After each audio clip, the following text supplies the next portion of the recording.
Hello everyone, I'm Megan Sullivan and welcome to History in Games, a video and audio series where I play popular video games and share the real stories and history hidden inside these wonderful games. Today, I'm excited to share everything we know so far about Assassin's Creed Codename Jade and talk about the possible ways it's tied to another Assassin's Creed game, not just in terms of story or characters, but also in how the two games are historically tied together in real life.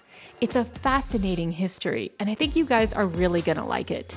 Speaking of which, if you like this video, please like and subscribe, and if you can, I'd love your support on Patreon at Megan, MEGHAN Sullivan, and I'll be sure to bring you more History in Games goodness in the future. Thank you. So here's what we know about Assassin's Creed Codename Jade so far. Developer and publisher Ubisoft has teamed up with Level Infinite to create the next chapter in the Assassin's Creed series, which is a free-to-play mobile game. Assassin's Creed Codename Jade takes place in 215 BCE, between the events of Assassin's Creed Odyssey and Assassin's Creed Origins. Set during the time of the first unified empire of the Qin dynasty in China, it was an unprecedented era of trade and cultural exchange between East and West. Against this backdrop, players will embark on the path of Xia, as the adopted child of the master Wei Yu. While duty calls, hidden threats loom large. From the Great Wall beyond the borders to the imperial capital of Xianyang, players will begin a journey through ancient history to unravel dangerous conspiracies, parkour and explore the open world, refine the skill of assassination, and uncover the truth of their identity. Assassin's Creed Codename Jade will bring a fully customizable avatar to the series for the first time, allowing players to immerse themselves even more in the new adventure.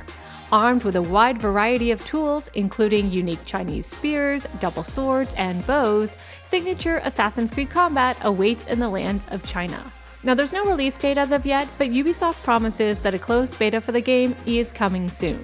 Since China was one of the two locations high on my list for the next Assassin's Creed game, the other being pre-Columbian Mexico, I'm pretty excited for this game, and as we get closer to its release, I may do a more in-depth history on the Qin dynasty, which is short but fascinating.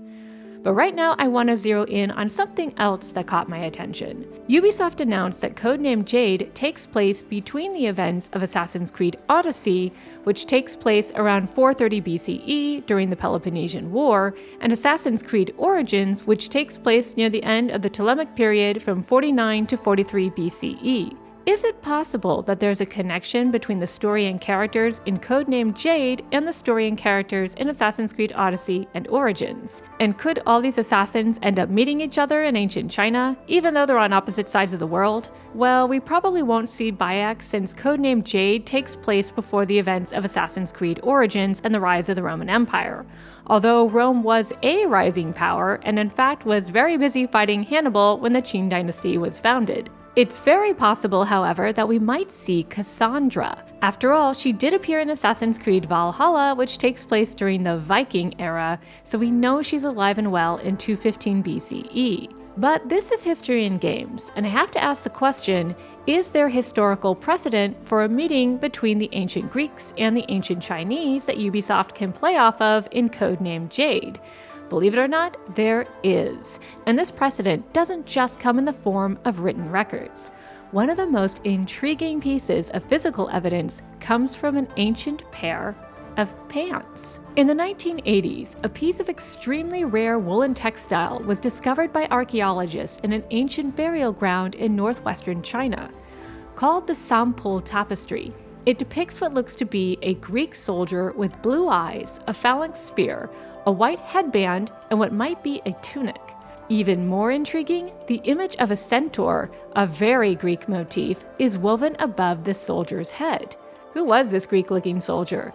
Well, we can't say for sure, but it's likely someone who was stationed at the easternmost edge of the Greco-Bactrian kingdom in Central Asia, which had gained independence from the Seleucid Empire, which was originally part of the Macedonian Empire established by Alexander the Great, who in turn won the territory from the Persian Empire after beating their last king Darius III at the Battle of Gaugamela in 331 BCE. Alexander then expanded his empire even further by establishing towns and garrisons in Central Asia and populating them with Greek-speaking peoples.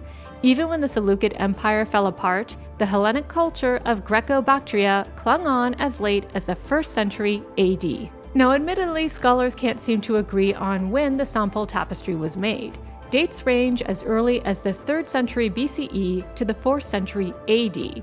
But what's exciting is that means the tapestry could have been made in the 2nd century BCE, when a Chinese traveler named Zhang Qian was sent by the Western Han dynasty to find allies on China's western frontier who could help the Han emperor in his war against the steppe people known as the Xiongnu. In the famous historical text, Records of the Grand Historian, the author Sima Qian recounts how Zhang Qian reached western lands populated by the Dan Yuan, which is thought to mean the Great Ionians, Ionians being another name for the Greeks. Zhang Qian reported that these people, who lived in part of what is today's Tajikistan, had Caucasian features, lived in walled cities, and loved to drink wine, and that they resembled the populace living in nearby Greco-Bactria. Therefore, the Sample tapestry could be a contemporary depiction of the descendants of Greek soldiers who were stationed in and around Greco-Bactria at the time of Zhang Qian's journey. Whenever the tapestry was made, it's a wonderful testament to the meeting of East and West in antiquity.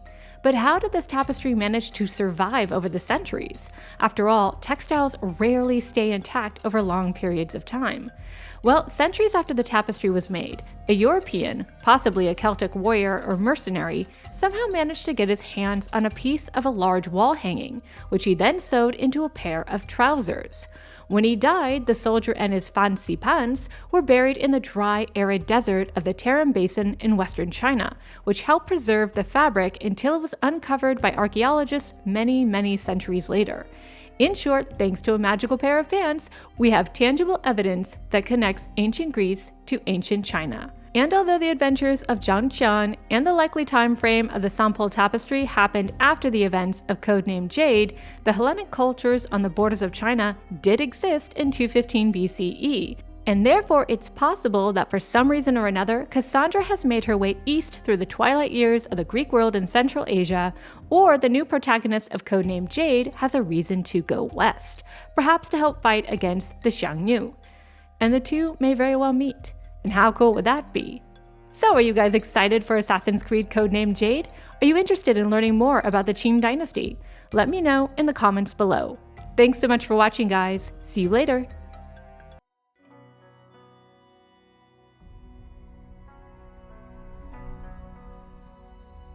Legacy. It's honoring those that came before us, learning from their triumphs and mistakes, to illuminate and hold their stories to the light for all to see. That inheritance of knowledge helps to guide and shape our future. Now it's your turn to build on those foundations and rise to even greater heights, to step out of the shadows and into a vast world, to make your own legacy.